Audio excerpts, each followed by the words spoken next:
Bonjour, aujourd'hui c'est la 5e émission de la série Parcours d'avocat. Je vous invite à découvrir le parcours de Sevan Karian, un avocat pleinement investi dans le droit du sport qui a su mettre au service des sportifs sa connaissance du droit des affaires. C'est parti!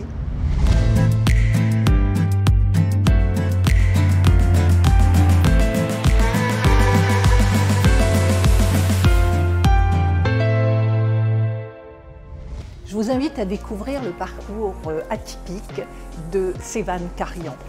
Il s'intéresse tout de suite à l'international. Il fait des études de droit classique à Nanterre. Dans le cadre de l'échange Erasmus, il va passer une année en Espagne. Cela va être déterminant parce qu'il va apprendre l'espagnol et il dit que c'est ce qui lui a permis d'avoir son principal client. Il va poursuivre à l'international, notamment avec un LLM à Boston. Il va travailler avec Christiane Taubira sur des accords internationaux et parallèlement, il s'intéresse à l'humanitaire, à l'associatif, avec quelque chose de très important, le sport est au cœur de son engagement. Il est passionné. Il va développer son activité dans le droit du sport. Il va créer son cabinet, le cabinet Ask, et il va nous raconter ce parcours étonnant. Sevan Karian, je suis ravie de vous accueillir aujourd'hui. Alors vous avez une particularité, c'est que vous vous intéressez au droit du sport. Mais ce n'est pas venu tout de suite, ce n'est pas venu naturellement dans votre parcours. Lorsqu'on étudie et on retrace votre histoire, vous faites des études classiques de droit à Nanterre, mais avec une particularité ici, c'est que dans le cadre d'un échange Erasmus, vous partez en Espagne pendant un an. Sur cette tranche-là, j'ai compris que l'espagnol a été un élément déterminant pour la suite de votre parcours. En licence de droit, je suis parti de Nanterre pour faire un an en Espagne et on n'apprend pas forcément énormément sur le droit espagnol, mais en tout cas sur la langue et sur la culture et sur la connaissance d'autres peuples, et ça a été vraiment quelque chose de très important et très enrichissant pour moi. Je pense qu'on peut préciser que vous ne parliez pas l'espagnol avant de partir, ou très peu. Je le parlais comme tout Français qui a fait espagnol en deuxième langue au lycée. Donc on avait des notions, mais effectivement j'étais loin d'être bilingue quand je suis arrivé là-bas. On voit que vous faites 2 masters, l'un à Toulouse, l'autre à Nanterre, tous les deux dans géopolitique, droit international. Donc vous vous orientez dans ce domaine et d'ailleurs vous poursuivez avec un LLM. Donc la dimension internationale est manifestement importante. Qu'est-ce qui vous a conduit dans cette voie ? J'ai toujours été attiré par ce côté international, par le voyage, par la découverte des autres peuples, peut-être sûrement dû à mes origines d'ailleurs. Je suis français, je suis né en France, mes parents sont nés en France, mais mes 4 grands-parents sont arrivés il y a un siècle de l'Empire ottoman, arméniens tous les 4, et c'est vrai que j'ai de la famille aujourd'hui dispersée aux 4 coins du monde. Vous avez eu l'occasion de travailler avec Madame Taubira ? Quand j'étais en stage au ministère des Affaires étrangères, j'étais dans cette section qui s'occupait des relations entre la France, l'Union européenne et les pays qu'on appelle ACP, d'Afrique, Caraïbes, Pacifique. Et à l'époque, Nicolas Sarkozy, qui venait d'être élu président de la République, la France prenait la présidence de l'Union européenne à partir de janvier 2008, et Nicolas Sarkozy avait commandé un rapport à Christiane Taubira sur l'état des relations entre l'Union européenne et les pays ACP. Et elle était donc venue en tant que parlementaire au sein de notre service au ministère des Affaires étrangères pour prendre des informations puisque c'était le service spécialisé. Il s'avère que j'étais en fin de stage et que je me suis très bien entendu avec Madame Taubira et qui m'a proposé d'intégrer son équipe en fait, pour préparer ce rapport pour le président de la République. Donc j'ai eu la chance d'être pendant 3 mois assistant parlementaire de Madame Taubira et d'avoir participé à la rédaction d'un rapport qu'on allait présenter à l'Élysée. Je me souviens d'une expérience unique. Vous avez créé à l'époque une association en Arménie. Quel est le point de départ de cet intérêt pour le droit du sport ? Elle n'est pas le point de départ de mon intérêt, mais c'est ce qui m'aura conduit finalement au droit du sport. En fait, au cours de mes voyages, j'ai fait des missions humanitaires dans pas mal de pays. Et le jour où j'ai découvert l'Arménie, je me suis rendu compte qu'il y avait peu de gens qui aidaient finalement l'Arménie. On a tendance à aller au Sri Lanka, au Bénin, au Togo, dans ce genre de pays-là dont on entend souvent parler associés à des missions humanitaires. Et je me suis rendu compte en fait qu'en Arménie, il y avait un besoin énorme. J'ai repris une association très ancienne que j'ai complètement rénovée, renouvelée avec des nouvelles missions. Et l'objectif, c'était d'aider les enfants d'Arménie à travers des programmes autour du sport et de l'art. Donc cette association qui s'appelle AYO, qui veut dire oui en arménien et qui résumait en fait un message très positif que j'avais envie d'apporter là-bas, m'a conduit effectivement à faire donc des missions humanitaires tous les étés en parallèle de mes études de droit sur le terrain où principalement on rénovait des écoles, des maternelles, des terrains sportifs ou artistiques comme des théâtres, des salles de cinéma, de danse, de musique. Donc on commence un petit peu à toucher au domaine du sport. On n'est pas encore dans le droit du sport et vous créez très rapidement votre cabinet, le cabinet ASK. Et tout de suite, vous orientez ça vers le droit du sport. Alors, quel a été l'élément déclencheur? Je me suis rendu compte, ça faisait 4 ou 5 ans que j'étais avocat, j'avais pas de robe, j'étais jamais allé plaider. Parce que dans les cabinets d'affaires et de conseil, ça ne faisait pas partie de notre activité. Donc je me suis dit, en fait, en rentrant de mon LLM, je vais m'installer à mon compte et je vais découvrir toutes les autres facettes que peut nous offrir le métier d'avocat, en fait. Parce que je n'en connaissais qu'une infime partie avec le droit des affaires. Et à ce moment-là, le hasard faisait que j'organisais un événement pour mon association humanitaire, justement. Et j'organisais un tournoi de foot à Paris, dont l'objectif était de récolter des fonds pour construire un terrain de foot en Arménie. Et pour ce faire, j'ai fait appel à beaucoup de personnalités, beaucoup d'acteurs du monde du sport, parce que je voulais attirer beaucoup de gens, beaucoup de sponsors autour de mon événement. Donc j'ai contacté des joueurs de foot, des agents, des marques, des sponsors, des clubs, etc. Et ce soir-là, un des joueurs de foot, qui pour l'anecdote en plus, c'était pas n'importe quel joueur, était un joueur de la génération France 98, avait besoin d'un avocat pour un contrat de sponsoring, de publicité, qui me dit de manière très simple, tiens, c'est avocat, est-ce que tu saurais m'aider et m'accompagner pour un contrat de sponsoring parce que mon avocat me répond jamais, il est trop pris. J'ai envie de changer, ça m'intéresserait de bosser avec toi. Et pour être tout à fait honnête, ce jour-là, je n'avais jamais entendu parler du droit du sport et ça a fait comme une révélation pour moi de pouvoir concilier mon activité d'avocat et ma passion qui était le football. Et je me suis dit, c'est incroyable, en fait, j'ai la possibilité de faire les deux en même temps.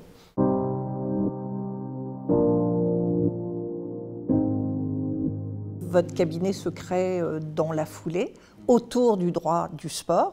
Alors, en quoi consiste le droit du sport? Donc aujourd'hui, le droit du sport, en fait, pour moi, c'est plus le secteur du sport, avec différents droits qui s'entremêlent là-dedans. Je fais beaucoup, moi, en tant qu'avocat en droit du sport, comme je l'ai dit, j'ai commencé par le droit à l'image. C'est comment on exploite les attributs de la personnalité d'un sportif connu à travers une marque, un contrat de sponsoring, un contrat de parrainage publicitaire, par exemple. Donc ça, c'est une partie qui finalement est de la propriété intellectuelle, mais appliquée dans le secteur du sport.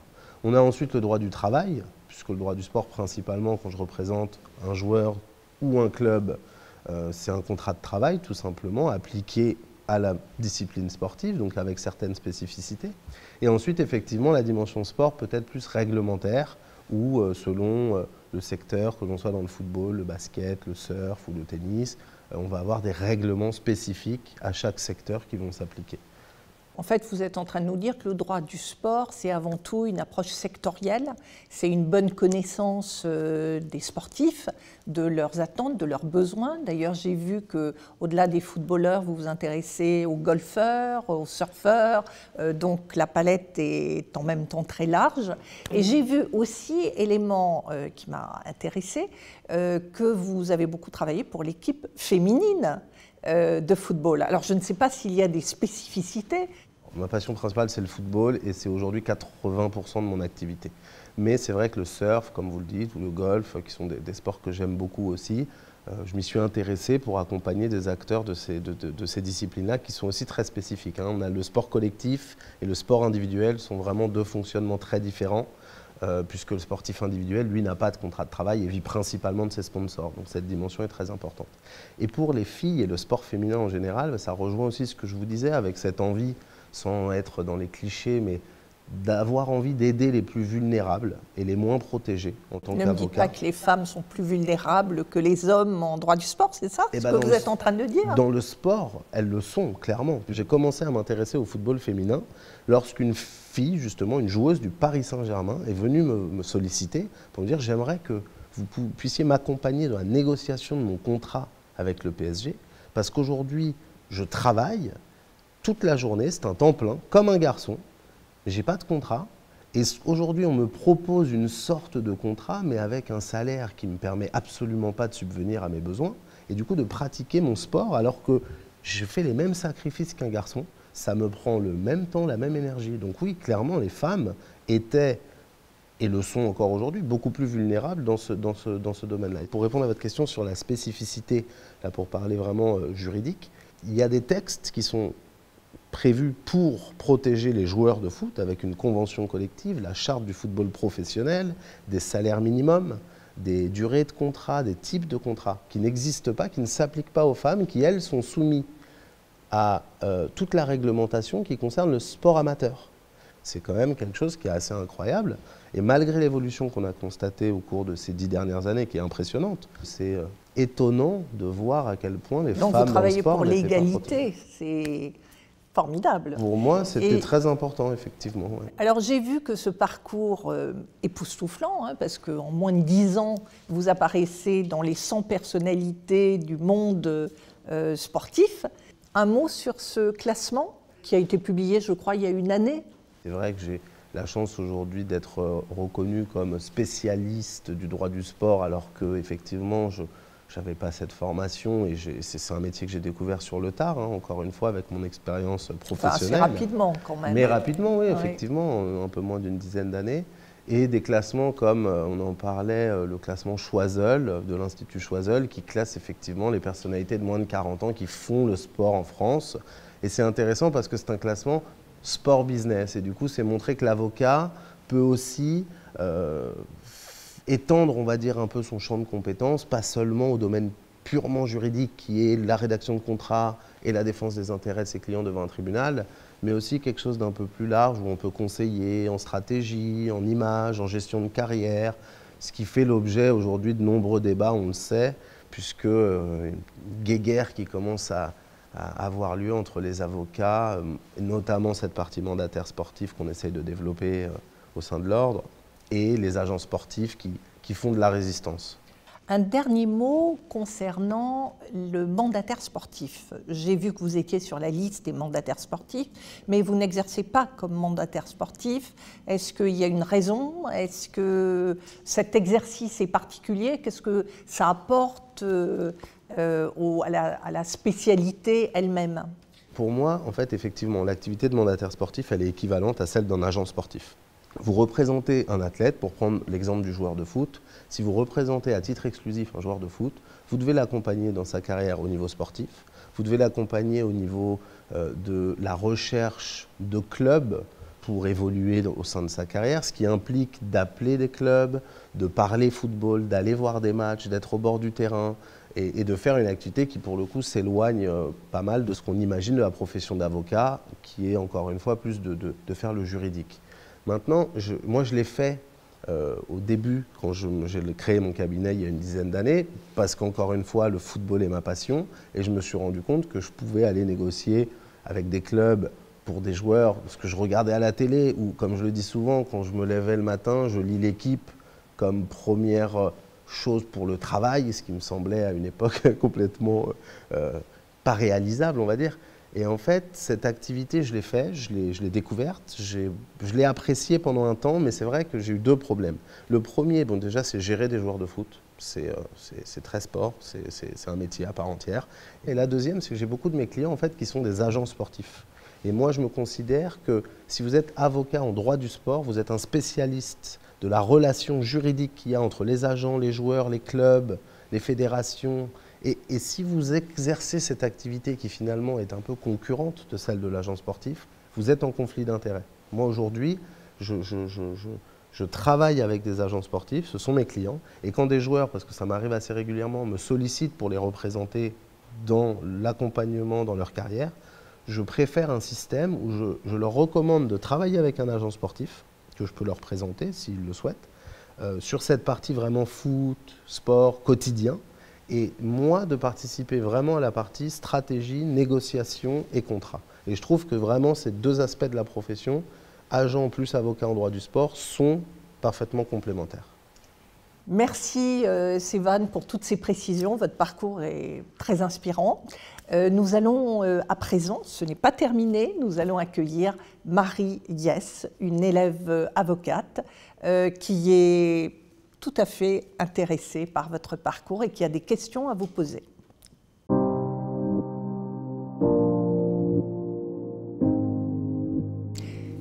Marie, bienvenue.